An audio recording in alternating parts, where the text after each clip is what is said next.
This window just came up when I opened my computer today, and I found out that there's actually an update. Yeah, Beacon 5.74 has been released to public branch, and this is also on Steam. Didn't capture a screenshot of this. Anyways, this is ready for us. And after looking a little bit, I found out that Jason already has a video on this, and that there's actually a set of patch notes. So let's find out what actually got fixed. There are lots of really good things here. Let's read them and see what they mean. Bug fixes. Fixed an issue that could cause low resolution textures on base parts on PC. That's very good, because on my community we're planning to have a building competition sometime soon, and some of those base parts are the new autophage parts, and these require to have good quality visuals, and so that's going to be really good for us. Fixed an issue that could cause owned settlements to not appear on another platform when using cross-save. Good. Fixed an issue with audio dropping out when using headphones on Switch 2. Fixed a switch issue where freighter base rooms would not render correctly.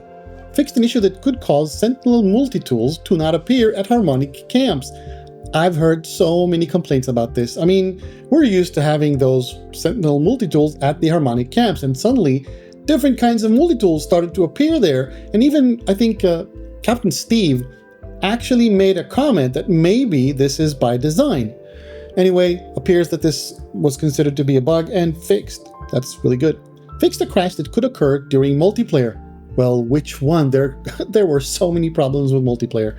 Fixed an issue that could cause parts of NPCs to go invisible when interacting with them on Nintendo Switch. Good. Fixed an issue that could prevent the settlement tutorial from progressing correctly when multiple settlements were owned in the same solar system. Fixed an issue that prevented settlers from celebrating with fireworks after successfully defending against a settlement attack. Well, that's not that important, I guess, but you know, gotta celebrate. Fixed an issue that could prevent the Trace of Metal mission from progressing correctly when multiple settlements were owned in the same solar system. Fixed an issue that could cause a Nothing Found message to appear if more than one owned settlement was in the tutorial stage.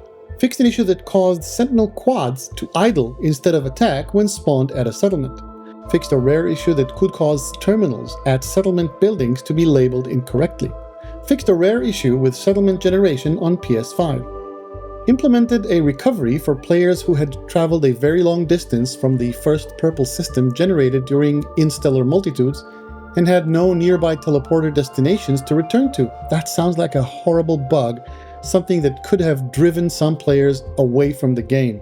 Really glad it's fixed. Fixed an issue that caused mission markers requiring a target sweep to hide themselves prematurely.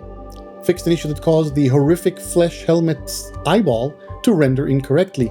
That has caused some really funny results. Fixed an issue that caused some base parts placed prior to the beacon update to be incorrectly assigned a weathered material.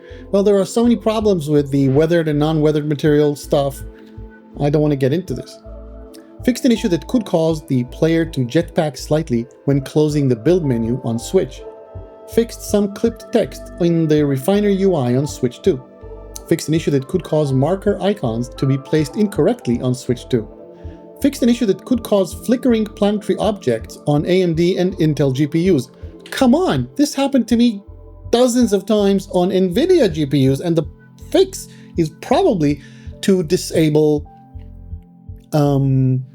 reflection or move reflections to standard. Update to Streamline version 2.8. Alright, so this is a veritable long list of bugs and issues, all of them important. I don't think it addresses everything, but like always, it's a step in the good direction. GoodGuysFree here, and I'll see you again soon.